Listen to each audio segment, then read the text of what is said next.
Welcome to the Draw Shop's Get Genius podcast, where we talk to today's business influencers to pick their brain and pull out their genius. It's time to get genius. Hello, listeners, and welcome to another Get Genius. Today's genius is Rockwell Shah, who is the CEO of Pzizz, which is delivering sleep at the push of a button.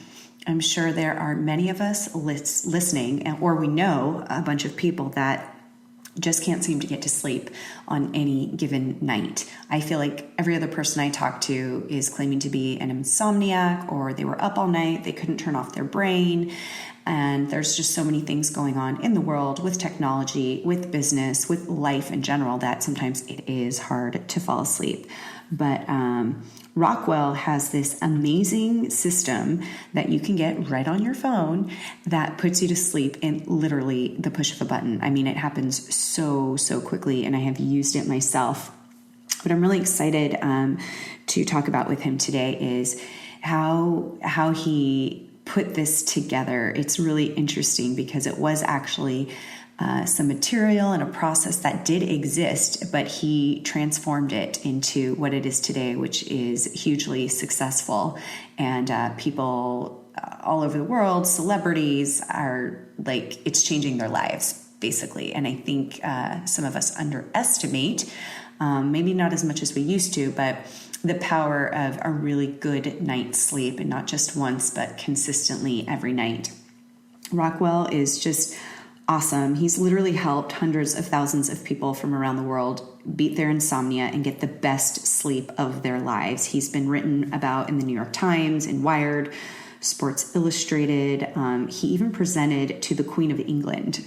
And the cool thing about Pzizz is that it was best summed up by Harry Potter author JK Rowling when she tweeted that it's the best thing she's used for sleep by a mile. And I can totally imagine that her brain has a really difficult time stopping if she tries to do it on her own. So imagine just being able to just press a button and have something kind of take over to where you can't help but go to sleep. Next thing you know, it's morning and you feel refreshed and awesome. Rockwell has a pretty cool background that led him into Pzizz and creating this awesome process. And another thing that we talk about, which I think is really important, is that so many of us have ideas that we want to solve a problem that is near and dear to us, or perhaps it's just something that we see and we've become passionate about, or sometimes it's just an idea that we know it's a problem that most people have and we know what we can do to solve it. Sometimes when we go to execute on that, we might get too broad on it and it becomes a little bit overwhelming, and then we wonder why people aren't getting addicted to it like we were hoping they would. Why is it that they're not using it? And we talk about some pretty important points in terms of going out there and creating something that does solve a big problem, and how to do it in a really effective way that makes people so excited about it, so loyal to you, definitely wanting to share it to everyone else that they know because it works so well, and really being able to scale something like that. And from that point, then offering new services or products. So there's some really amazing takeaways in this interview. I love it because it's so simple and they're really simple takeaways. There's one really cool marketing hack in there to get people to share your product or service. So make sure you listen out for that one. As always, links to everything to do with Pzizz can be found in our show notes and on our blog post. And please enjoy this interview. It's pretty rad. Hey, Rockwell. Hey, Summer. Okay, so you are the co-founder of Pzizz, which is basically delivering sleep at the push of a button. And a lot of our listeners are entrepreneurs. So this is going to be like huge for them. How can I get a good night's sleep? It's just absolutely a common theme for a lot of people. I mean, for much of the world, but especially entrepreneurs, because, you know, our brains are constantly going. So I want to talk about that and how you developed this system for being able to sleep so quickly and waking up so refreshed. So I want to talk about that, but then I also want to talk about how you created this and what the process was like for you. And then, of course, bringing it to market, because a lot of entrepreneurs have ideas similar to this. And it's like, where do I go now? How do I find the team to develop this for me? And then what happens once it is developed? So to start with, let's talk about the problem, the real problem, why people can't sleep and why it was so important for you to take this on and come up with a solution. The problem is fascinating to me because just for a scale, 60 million people in the US, 31% of Europe, globally, almost 2 billion people suffer from insomnia. But the vast majority of these people suffer from the same simple disease. It's just too much thinking. Like, people are literally lying awake at night, unable to shut off their brains. So what we realized was, the key is if you can quiet someone's mind, you can get them to fall asleep. And that's the system that we designed for, is that, most people that are having trouble sleeping, it's not because they have a very serious medical condition, which, some people do, don't get me wrong. Right. But the vast majority of cases, it's just people's minds racing at night. And if you can control that, then you can get them to sleep. And so, yeah, how does it work with your system? Because there's so many people that say, I can't meditate, I can't do, it's like, it's so hard for them to quiet their mind. Yeah, so we're not meditation. And, right. That's one of the big things, is that this is very, very different from meditation. It's more akin to music. And so when you think about it, intuitively, we all know music has great power over us, right? When we go to the gym, we listen to music to pump us up. If you ever watch a scary movie on mute, it's not so scary anymore. We even know that music can put people to sleep. That's why we sing lullabies to our children. But there's something so much more advanced than Twinkle, Twinkle, Little Star. And that's what we do. And so we actually in-house design and compose and create these things called dreamscapes that are based around the science of psychoacoustics. And psychoacoustics is the branch of psychology that deals with sound perception and its physiological effects. Basically, how can you use sound to manipulate how the body is feeling? And we pair these dreamscapes, these psychoacoustic dreamscapes, with scripts that are based on clinical sleep hypnosis. And when you combine those two things together, you get something really, really powerful to quiet someone's mind. And all they have to do is listen to it, right? And they don't, unlike meditation, it's not something you have to do. It's something that's just done to you. And that's such the important difference is I think that there's so many people trying to get that kind of deep rest, have a quiet mind. And like you said, with meditation, it's something that they have to control themselves in terms of shutting down their brain. And so many people have difficulty with that. So then now take them to sleep. And it's like, what am I going to do tomorrow? I have all these different things. How am I going to solve this problem? The worst is when people lie in bed thinking about how long they've been lying in bed. Yes. That's the vicious cycle that, it's so hard for some people to get around. And I think is like the third or fourth most noted reason why people stay up is just literally the thinking about how long they've been thinking about being in bed. Right, exactly. So I was traveling a few months ago, and I had to go to bed early because I needed to get up really early. It was like, I think it was a 3-hour time difference. And for me, that's, a big deal, especially if I have to be up at 6 a.m. For me, it would have been 3 a.m. back home. And I was like, I need to get to sleep. But because it's later, you feel like I'm not tired yet. Brain is definitely going because there's something I was anxious for and nervous for the next day.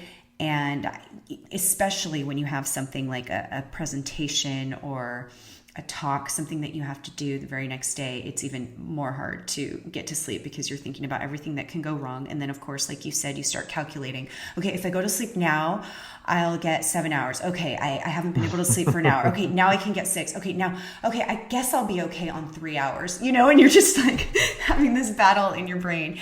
But I remember thinking, I'm just going to see what's out there. And I found your app. And of course, naturally, I'm going to be skeptical because it's am I just going to listen to something and it's just going to put me to sleep? Yeah, right. And the next thing I knew, it was morning. So I'm like, oh, wow. And to have that, to just have that on my phone, no matter anywhere you go, even if it's I've used it on the plane because you have different versions too. There's naps, and it's not just, full night's sleep, and which was amazing because there's times you need a little power nap, or just you're on the plane and it would be nice to just sleep through the flight. Yeah, no, absolutely. It's one of the, we have a lot of our demographics are really hardcore insomniacs for the sleep module. Right. But then we have a whole set of demographics around professional athletes, entrepreneurs, business travelers that use the nap module. And they use it usually between 20 and 90 minutes, depending on what they're doing it for, or longer if they're on a plane flight. But they just want sleep now. It could be in the middle of the day. It could be they're on a bus, a train, a plane, traveling, and they just need sleep. And so, actually one of the interesting things I came across the other day was United Airlines Polaris's program.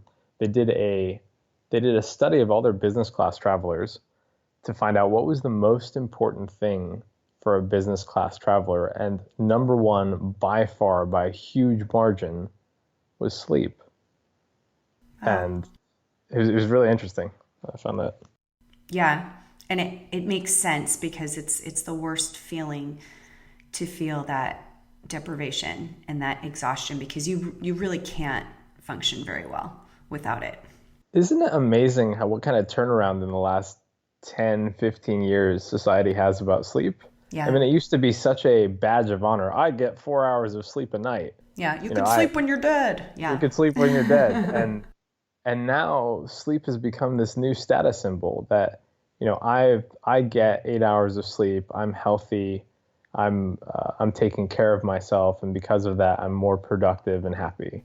Right. And people, science and medicine has known this for a long time that sleep is really one of the 3 pillars to health. Right? You have nutrition, you have exercise, and of course you have sleep. Right. And if you're missing one of those pillars, it has devastating effects on your health and every aspect of your life. And we don't oftentimes think about it, but when they do the analysis, they see that if you're having trouble sleeping and you're not getting enough rest, you have more automobile accidents, you have more relationship problems, you have obviously higher rates of diabetes and cancer and heart failure and it just keeps going on. Yep. And the same is true, of course, if you don't, take care of your exercise or take care of your nutrition, but it's only in the last 10 or 15 years that people have treated sleep that way, and maybe only in really the last couple, and perhaps why you're seeing so many of these sleep mattress companies becoming so popular and successful, that people are taking their sleep very, very seriously now. Which is so great. What was your background before Pzizz? So I graduated from Cornell University and worked for a medical software company. I was one of their first tech support agents. And I worked my way up in that company from tech support agent to president of the firm over a course of about 10 years. And just being in healthcare for 10 years, you learn a lot and you see tons and tons of opportunity. There are so many things in healthcare that need to be fixed right now. Yeah. And there's a lot of startups trying to think about getting into healthcare, but every time they dip their toes in, they get afraid because there's so much there's so much red tape. There are so many costs associated to it. There's so many ways that you could end up in trouble if you don't hold patient data correctly, or if you're not careful with how you're doing business and transacting. I mean, there's so many potholes. There's so many things that can trip you up in healthcare. And I think that's probably why you see, tons and tons of tech companies, but not tons and tons of health tech companies. And we saw this massive opportunity in sleep, that it was, when I say the word sleep, who do you think of? And there's not really a name that dominates sleep in the same way. If I said, social networks or search engines, right? You would have names for that. But sleep is this huge untouched market that, frankly, I mean, everybody sleeps, and nearly a quarter to a third of the population suffers from either chronic or sometimes sleep problems. So, I mean, it's an incredibly massive industry that's right before our eyes, and very few people were touching it. What are people typically doing now to overcome sleep deprivation? Outside of something, yeah. I mean, let's just talk about that. You mean so like outside of ignoring it? Yeah, exactly. I mean, there's other kinds of quick fixes that are, my opinion, just awful, and people become dependent on them, like the medications and things like that. So I just want to kind of talk about and highlight how different this is. Yeah, I mean, so you have prescription medications that estimates put it around 10 to 15 million of Americans routinely use. And that seems very, so you have things like Ambien or Lunesta, you have Halocion or Restoril, you have Klonopin or even kind of Xanax people sometimes take. I've even heard of people taking Oxycontin for sleep. I mean, there's all of these classes of medications that try to tackle the problem chemically from different angles, but it just seems such overkill to take something that's basically too much thinking and try to throw a pill at it. And of course, all of these things have, various side effects. Some of them not so great. I mean, depending on how your body reacts to it. You have over-the-counter medications, so things like NyQuil. Some people even take Advil PM, Tylenol PM. Some people even take Benadryl because it has a very, obviously it's an antihistamine. It's supposed to fight allergies, but people take it because it has that sleepy side effect. Yes. So, and then I think there's even now a NyQuil. I think they call it ZQuil or ZyQuil. Yes. Yeah. That they stripped. So the company behind NyQuil realized that so many people were buying it just to put them to sleep that they just introduced ZQuil, the NyQuil version that doesn't have anything to do with coughing or colds, but just puts you to sleep. Right. So all of these things have various short-term, medium-term, long-term side effects that you have to watch out for. Beyond medications, there's also various alternatives, right? So that you can do yoga for sleep. Some people really do aromatherapy or deep breathing, even meditation. So there's that kind of class of alternative type of activities. And then you have supplements, where I think the most popular supplement is melatonin. Right. And, that pretty much rounds out the general landscape right now of what you're looking at and what people are using for sleep. It's not great, frankly. Yeah. So, when we think about it, we think, okay, either you're going to have side effects or you're going to have a lot of work. Like, it's a lot of work to do yoga to go to sleep. When you're tired and all you want to do is sleep, but you can't sleep, you don't really want to bust out the yoga mat and try to do some yoga to get to sleep. Right. And so our approach is to really think about it as what's the most frictionless way with the least side effects that is effective to get you to sleep. Right. And it's so simple. There's not a whole bunch of things that have to be done or that you have to do. You just get to sit there and let it work your brain. We tried to employ what we call a complex simplicity, which is the experience is really, really simple, right? You download the app, You open it, you push nap or sleep, you set your timer, and then you listen to it, right? Behind the scenes, there's all sorts of complexity going on that the algorithm is taking care of, and that you as the user have control of if you so want, right? So you can change the music and voice volumes independently. You can choose which dreamscape if you want to listen to, or the system will just randomize it and present you a best guess of what it thinks you're going to like. There's so much going on, but you as the user, all you have to do is download the app and listen to it, and then fall asleep. Yeah, which is so great, and it's so important.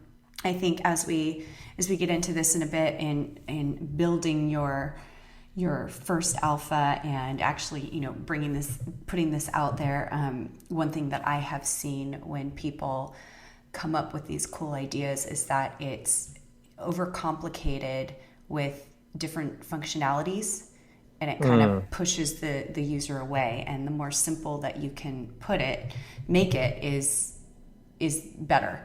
And like you said, of course, there's going to be more complexities on the back end, but the user's not going to see that. They're just having the experience. Yeah, I think that's really important. I see a lot of health tech companies or even just apps that are trying to help you with X, Y, or Z. They try to do everything. They try to literally help you with every little part of your life in every single way. And the experience that they've created is incredibly complex. And most people will never get through that user journey or that user experience. And, the vast majority of the population doesn't really have an appetite to figure out how to use your app if it's not intuitive. And I think that's a stumbling block that a lot of app developers and frankly software developers in general go through. Right. So how long did it take you to create Pzizz? So funny enough, we had the advantage of a head start in a way. So Pzizz as a product has been around for close to 20 years, but there had never been a company called Pzizz. So what we did is my co-founder and I started the company Pzizz, and we bought the rights and the assets to the original product from Pzizz from another company that was failing. And they had spent close to 20 years on the product. They really didn't find product market fit. They never really hit scale. They never really made a name for themselves. And by the time that we came along, they were pretty much at the ends of their wits. They didn't know what to do at this point. The product was no longer making any money, generating any revenue. It did have kind of like a core group of people that were really excited about it and really fanatical about it and loved it, and it helped them sleep. But it had seen better days, so to speak. Right. And so what we did is we set up a new company called Pzizz, acquired those assets, and then engaged these users that had still stuck around for so long. We just did a lot of user interviews, a lot of surveys, a lot of engaging with them to understand what was the product that they wished they had seen, right? After so long, after so much time, what was the product that would become the next generation Pzizz? And we spent close to a year, frankly, engaging users, figuring out what they wanted, figuring out what they were expecting, coming in with our own ideas based on our own market research, and then developing this new next generation product from scratch. And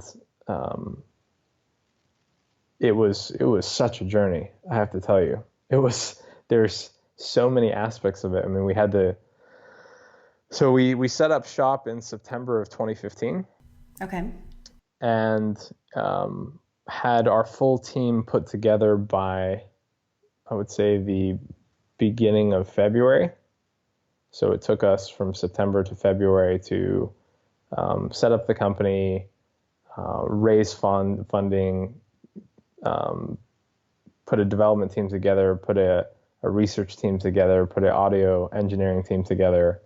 I mean, it was quite a process. I mean, luckily, it helped that I had spent 10 years in medical software. So I knew I wasn't coming in completely brand new, right? I had a lot of contacts. I had a good lay of the land, and I think that helped a lot, to people that have an idea, or they really want to see something through and create something brand new. It really, really helps if you have in my opinion, if you have some knowledge of the industry that you're walking into. It isn't always necessary. I mean, people always like to point to the example of the Uber co-founders. None of them had any knowledge about the taxi business, right? Right. And I think that's fine. But especially with healthcare is so much different than general tech. And the way that patients behave is so much different than users. There is a real difference between patients and users. And when software developers go and they try to tackle the patient experience, they oftentimes miss a lot of human aspects that drive patient behavior. So an example I'll give you is, people think about medication adherence. So medication adherence is a big topic in healthcare, which is how do we get patients to actually take the medications that we've prescribed them? And people think that the number one problem with medication adherence is that people forget to take their medication. And that's not true at all. Of the major problems, forgetting to take your medication is way down the list. The number one reason that people don't take meds is because their meds don't make them feel good. Oh, interesting. Yeah. And if you were software developers don't inherently usually understand that right off the bat. If you said, hey, make me software to solve medication adherence, 9.9 out of 10 times people would go, oh, I'll make you like a simple timer app that you can remind yourself. But that's not going to solve the problem. Right. Right. And actually the number two reason that people don't take their meds is because they're too expensive. So yeah. So it has very little to do. I mean, so yes, timing, remembering to take them is a component, but it's way down on the list. And so putting a team together that really understands the problem that you're solving, and realizing that, when you first start out, you may not even really know the problem that you'll solve where you end up, right? But you do need to put a good team together that can understand or begin to understand what the depths of the issues are. That's so critical, and I think it's such a fantastic point. It's so interesting that this system, and you were able to acquire all of this, the process, the materials, all of this, but it sounds like the main difference is who are we actually building this for? What exactly do they want? And how can we give them what they want? How can we understand them? And well, I mean, it all sums up to know your customers, right? Like, know the people that you're delivering the product to. Yes. Know them at a really, really deep level. One of the things that we were surprised by, so we sent out surveys, and one of the questions we asked was, what was going on in your life that drove you to use or want something like Pzizz?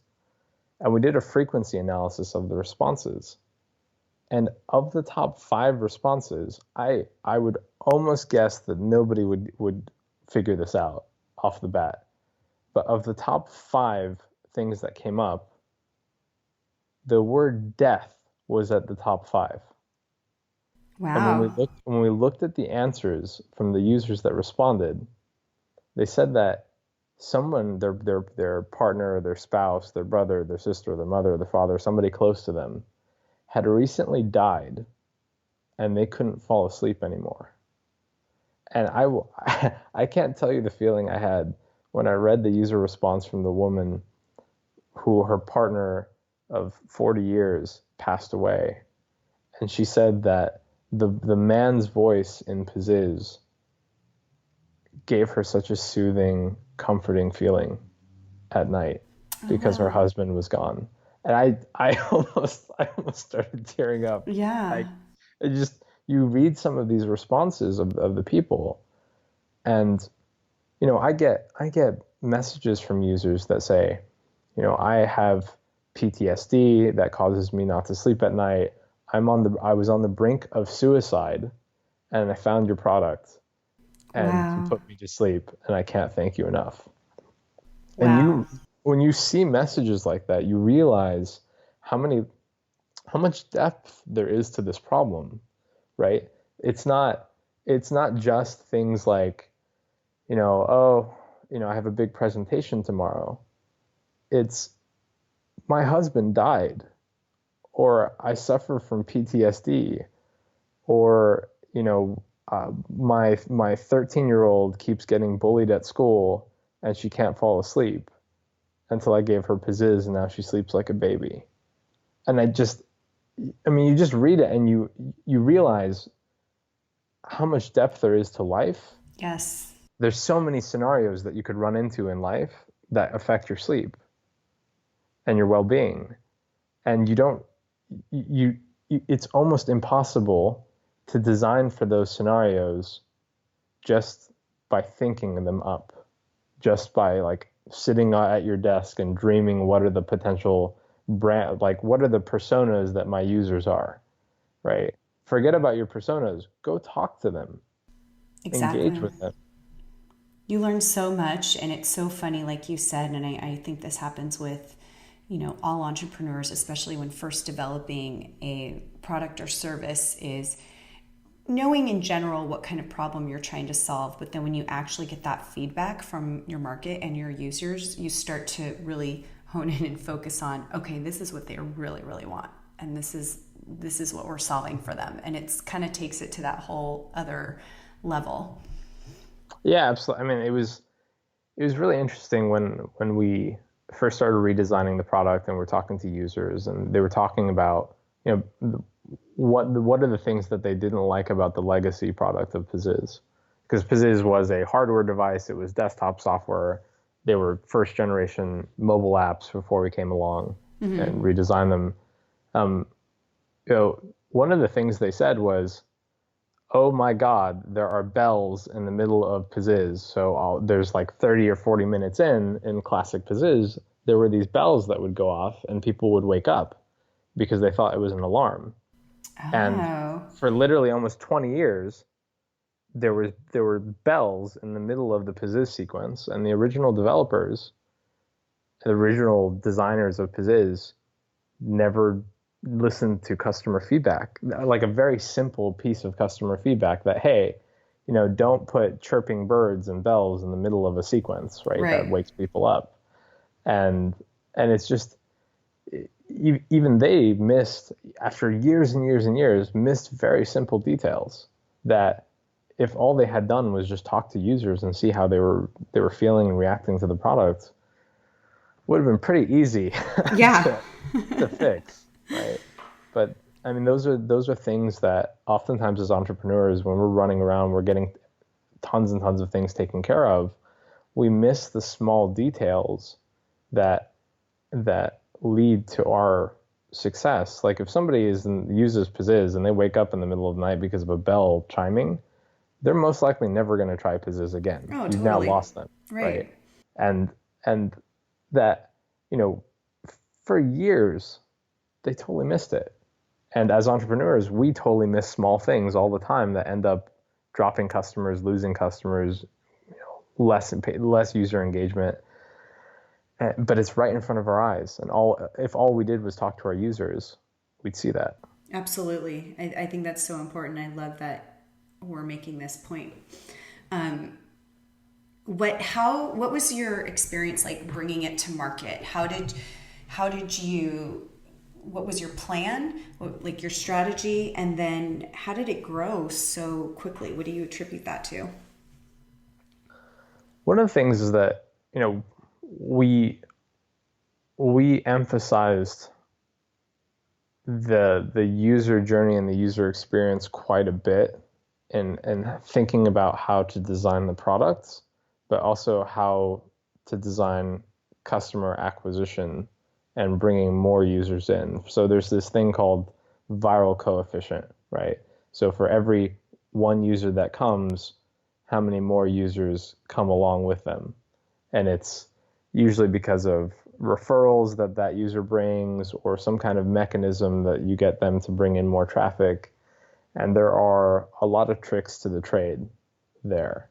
But certainly, to surround that, it really helps to have good PR and good SEO.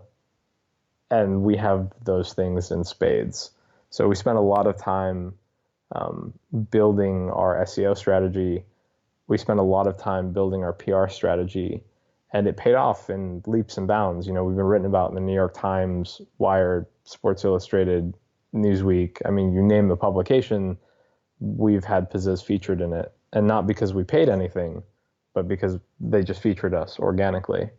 And we've also had some great fortune in celebrity endorsements that were completely unpaid. JK Rowling said it was the best thing that she's used for sleep by a mile. And, you can't buy that. Right. Roy Hibbert, an NBA basketball player, said it cured his Ambien addiction. Ali Raisman, who is the captain of the women's gymnastics team and gold medalist in Rio, she uses Pzizz not for the sleeping function, but for the napping function. She takes Pzizz naps in between her training sessions in the day. And so we have a lot of these people that have either mentioned Pzizz or organically endorsed it or liked it. And that has helped. But I think people overemphasize celebrity endorsements. They can only go so far. Right. They're short-lived too. They're short-lived. Like the half-life of JK Rowling's tweet, is pretty short. Yeah. Right. But it does help build the credibility case that, these people use it and they like it and it really works for them. I should try it too. So that has all helped. But at the end of the day, the thing that will help your product grow the most is actually having an amazing product. Yes. and making sure that in those moments that somebody feels that your product is amazing and really works, they're able to share it. And they're able to kind of give the gift of your product to other people. And we have been really, really careful in designing those experiences, but designing them thoughtfully. Right. So I'll give you an example. Most app developers, they try to push this like share function in your face. Like, oh, you like our app? Share our app. Please share with your friends. And that kind of works sometimes, but most people really find that quite annoying. Yeah. Like you're breaking the awesome user experience with asking them to do something that's disjointed from the experience you were giving them, right? Right. So one of the things that we did was at the end of a nap or the end of a sleep, on the end session screen, you see a quote. And usually it's something motivating, something uplifting, something that you would want to wake up to. And we give you the ability to share that quote. And that quote, when it's shared, has the quote, has the author who says it, and then at the end of it, just has an @Pzizz, which on Twitter or Facebook will link us and our page. And it's a really simple but thoughtful way of including a share mechanism for the user. Genius. I love it. And it's not, it doesn't have to be complicated. Right. Right. But it has to be thoughtful. Exactly. And, at the end of the day, you want people to share because they're so excited, because you've given them something that's so valuable that they can't help but want to share it. Like you said, if they're being forced into it or just nudged super hard, it's like, ooh, it's a turnoff. But to do something like that, that's like, oh, because especially with a quote, people are so likely to share quotes because usually that quote will mean something to them and they automatically want to share that out for engagement. Yeah, absolutely. And, it's not all up in their face like, hey, there's this quote, please share it with your friends. Exactly. That's ridiculous, but that's what some people do. Yep. But those types of mechanisms don't usually work very well. I would assume that you're making updates consistently, or how often are you making updates? Because, with an app, it's not just kind of, set it and forget it.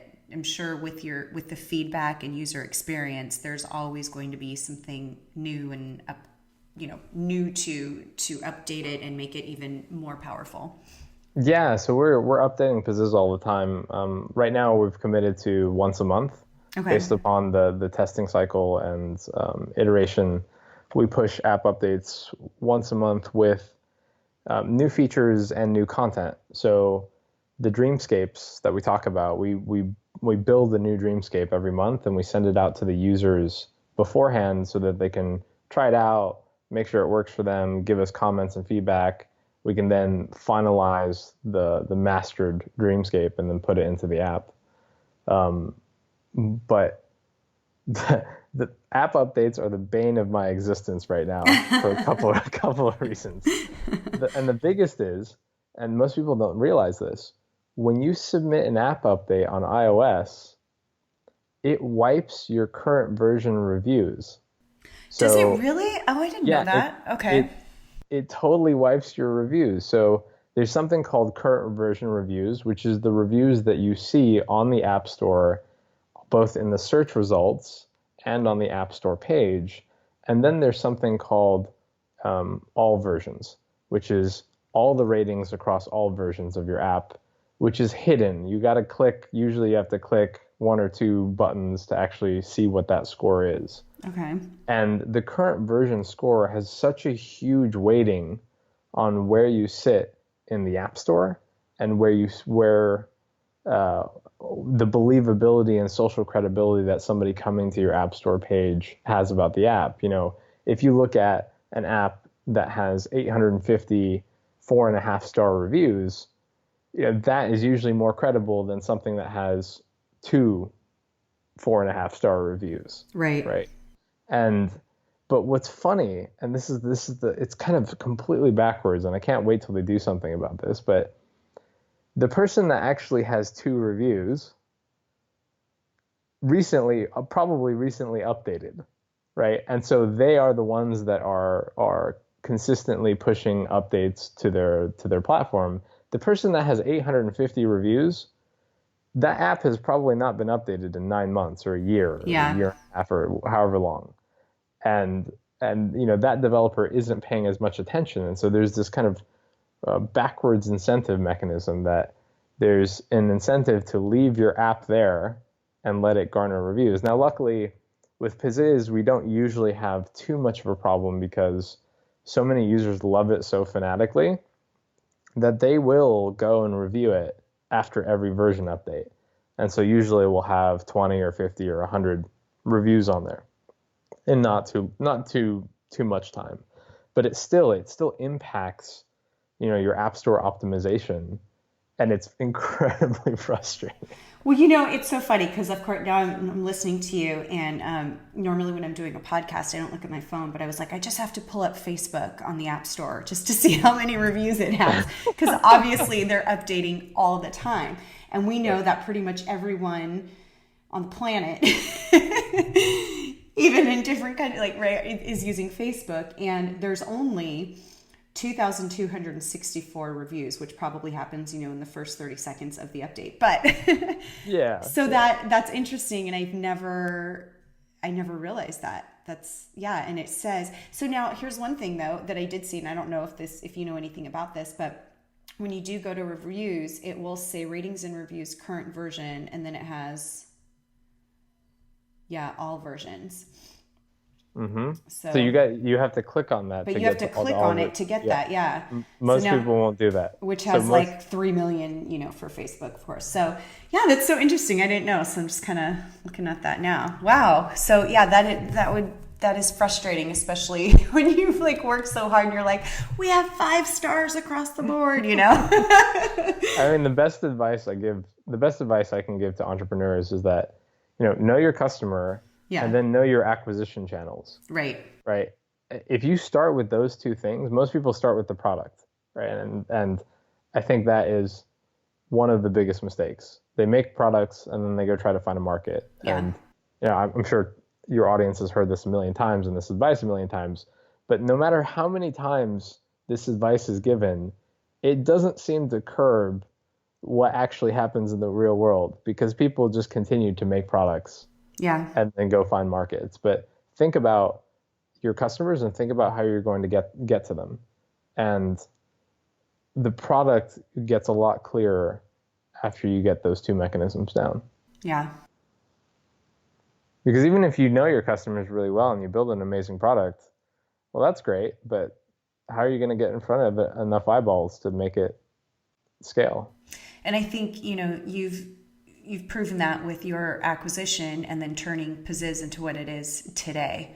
Here's something that was a great, and I think we've seen that a lot. A lot of us have seen that, where there's a great product, but A, they didn't listen to their user and to their market and what they really want. And then B, they don't adapt to that. And so they kind of just get focused on the product only and what they think it should be, rather than really listening to them and turning it into something that they would want. And sometimes I think people are so attached to the one way that it can work, and kind of telling people, no, this is your problem and this is how we're going to solve it. Instead of going, oh, wow, we were talking about this and we're still addressing the same problem, but really specifically, this is what they're looking for. It's the same with that great example with the medicine. I mean, it's not that people are forgetting. It's like, they don't like the way it makes them feel. Every time I take it, I get gas, or I'm too tired, or I'm grumpy, whatever it is. And that's so true. It's like, yeah. Well, this is awesome. There's so many fabulous takeaways from this interview, and I'm just like super excited because you kind of like encompass all of these different and very simple strategies that we so hardcore believe in terms of knowing who you're talking to, and of course keeping things simple and really, really, really thinking about your user experience. And then obviously, if nobody's saying it and you're not marketing it correctly, then there's just no way it's going to scale, no matter how awesome it is. So I think those are all really important points to walk away with. As much as we're all in love with, our services and products, it's really important to think about those things. Absolutely, 100%. So, Rockwell, where can people find more about you and, of course, Pzizz? Sure. So go on our website, pzizz.com. That's Pzizz.com. Pzizz. You can go to our Facebook page, facebook.com/Pzizz, our Twitter account @Pzizz. We also have a blog that we put lots of interesting content, including dreamscape prototypes, blog.pzizz.com. Oh, nice. And our next module that we're building is the focus module. It's music for work, music for productivity. So music to help you get in the zone. And we put our first two prototypes up on our SoundCloud account. So if you go to blog.pzizz.com, you can check out those focus prototypes, and they're getting a lot of rave reviews on SoundCloud. So I'm excited to put that in the app. And listeners, we will definitely have links to all of these. That's awesome about the focus one. I'm definitely getting on board with that. So cool. Yeah, it was. I really believe in like narrow focus as an entrepreneur, and sleep was definitely our focus. But our users it was the number one thing that they were asking for was, thank you so much. You helped me get to sleep, but now I need you to help me do work. And we thought about it and we said, it would make sense. We could engage them in the daytime through focus and through nap, and nighttime through sleep. So we'll probably keep it there in terms of modules for the moment, sleep, nap, and focus, but we're really excited for the focus module. And another great point, again, I mean, you guys mastered one thing, and then once you gained that loyalty and trust from your audience, now it's like, okay, we're listening to you, now we're going to put this out. And they've already have your trust. They already know you're going to deliver, and it's going to be awesome. So as opposed to coming out with, a whole library of different things, and it's going to make you faster, this is going to give you energy, it can be overwhelming. So to focus on that one, get people in love with that, then it's like they're waiting for you to put out the next best thing for another area of their life. So that's you will awesome. Never fail being world class at one thing. Never, exactly. You'll never fail being world class at one thing. You will almost always fail being average at a bunch of things. Exactly. So true. Well, thank you so much, Rockwell. This is awesome. I'm so excited. I'm definitely going to be using the focus, and I will continue with my Pzizz. And that's awesome. Thank you again. Thank you, Summer. Take care. Thank you for listening to today's Get Genius. You can learn more about The Draw Shop at www.thedrawshop.com, on Facebook, LinkedIn, and Twitter. Your home for kick-butt custom whiteboard marketing videos. Your ideas come to life. Thanks for listening. Please share, comment, and make any suggestions for future Genius guests.